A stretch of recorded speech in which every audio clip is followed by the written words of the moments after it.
let's now review what reconnaissance is. So reconnaissance is the first phase of any attack, not only penetration tests, right? So every time you have to attack anything, you do your recon. Yeah, that's the same, pretty much the same category of activities in military or in hacking or in ethical hacking. So you have to know your client better, you have to know your scope better, you have to identify every asset in the scope or as many assets as possible in the scope, and you have to understand the nature in which all this stuff, all these assets interconnect and the relations they have with each other. So for that, we basically map the attack surface. We create a map of what we have at the table. The attack surface is just another way of saying what we are dealing with, right? So what are all the possible ways of attacking the target? Okay, so this is identified first of all by the vector the target could be attacked. It can be either external or internal. The difference between them in modern infrastructures is very blurred, but still there is some boundary. There is someone who has some initiate level of permissions, yeah, someone who is granted some rights in the systems, and there is someone who has zero knowledge and doesn't have any permissions at all. So the first guy is an insider, is a threat agent of internal vector, and the second guy is an external attack threat agent. Okay, and there are different assets, as I said. Asset is basically anything of value that can be either a system or an application or a person or a business process or a piece of data or a specific document or a specific computer of a top level managerial executive. Okay, so that can be an example of a set. What can we do about it? So as you see, reconnaissance fits into a general, more abstract workflow of an attack execution in the very early stages, right? So it's the first thing we do. Why? Because basically we collect required information for every subsequent phase. Okay, so we feed every later phase of a penetration test with the data we collect during the reconnaissance. So in this terms, reconnaissance is considered by many as the most important and even critical phase of a penetration test, because the better you do your recon, the more smoothly, the more thoroughly you will execute everything else. And there is even this 80-20% rule that we will discuss further. But at this point, I want to emphasize that reconnaissance is important in many different ways, but most probably the level and the quality of the reconnaissance will result in the quality of all other results of all other different phases, including the final reporting phase.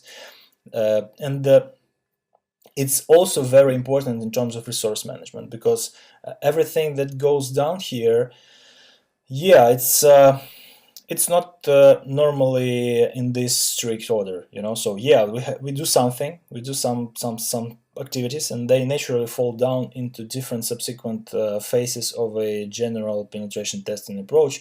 But you have to remember that all these things they are interconnected. So if you, for example, find something you have missed from reconnaissance in a very late reporting phase, or when you are collecting the evidence already, yeah, you are already into the infrastructure, you have, I don't know, domain admin access, you can access any database, and then you have this file share where there is a Visio file with network schematics, and you find out that you have completely missed a specific network that still belongs to the client, that is formally in the scope, but you have not discovered it during the reconnaissance phase. The situation is unfortunate, but still this happens more often than we would like to. And what you should do, you should go back to the reconnaissance phase and go through all these activities much faster, of course, because you already have a lot of knowledge about the client, but still you will have to go through all these steps.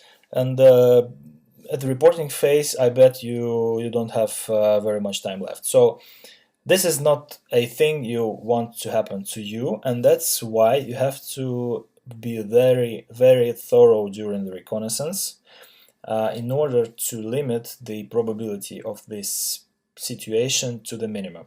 And you totally do that by performing your recon in the most detailed and thorough and accurate way possible. Okay, so there are a lot of tools for that, there are methodologies for that, and any contemporary penetration testing methodology outlines in very big detail what should be done during the recon, and there is a separate section of tools in Kali, for example. Yeah, so Recon by itself is very interesting discipline, and the open source intelligence is a tool that goes much further than just understanding what the scope is and what the system are and what the application do from open sources of information, right? So in order to avoid unfortunate situation and in order to elevate the value and the quality level of your penetration test report, you have to do reconnaissance the best way you could. Okay, for that we have methods. Methods are outlined in standards, and standards are something very, very virtual, but okay, just to name a few here, let's start from the third one. You most probably already know that NIST has this special publication series number 800 that is dedicated to security. So anything NIST ever disclosed to general public is in this series, and the document number 115 is dedicated specifically to security testing. So here I think it's mostly for history reference, but still, this is the first good document that outlines security testing activities on a very general level. So it may be not very new, not very state of the art, but still it's still relevant because of its level. It's in a high level, so it generalizes over everything else. And PTES and OSTEM are different one from another, mostly because OSTEM is created as a standalone document that outlines how to maintain the highest level of quality and actionability in the reporting. At least I understand it, its goal as that. Okay, OSTEM stands for, let me try to spell it. It's Open Source Security Testing Methodology Manual, I guess. Yeah. So as you might suggest from that, the guys who created OSTEM, they are very, very accurate and very specific in what they require. And PTES is mostly the effort of the well-known white hat hackers to create, first of all, the first part, the standard, penetration testing execution standard, that shapes the idea of what has to be done in order to be called a successful penetration test. Okay, so that's like what you should do. And there are technical guidelines. It's a separate thing. It's like the tree of tips and hints and tools and cheat sheets of how to actually do that. So the standard outlines what to do, and the guidelines outline how to do that. This is very important because it's like the living organism. It's always updated, and it's very modern. So I would say that PTES outlines how to do things in terms of penetration testing, how to execute penetration tests. So for you and me, it's very much relevant.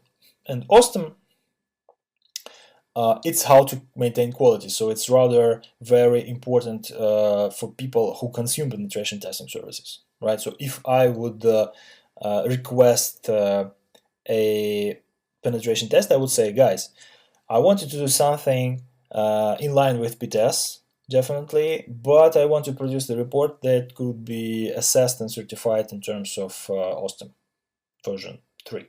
Okay? Yeah, so that's the difference.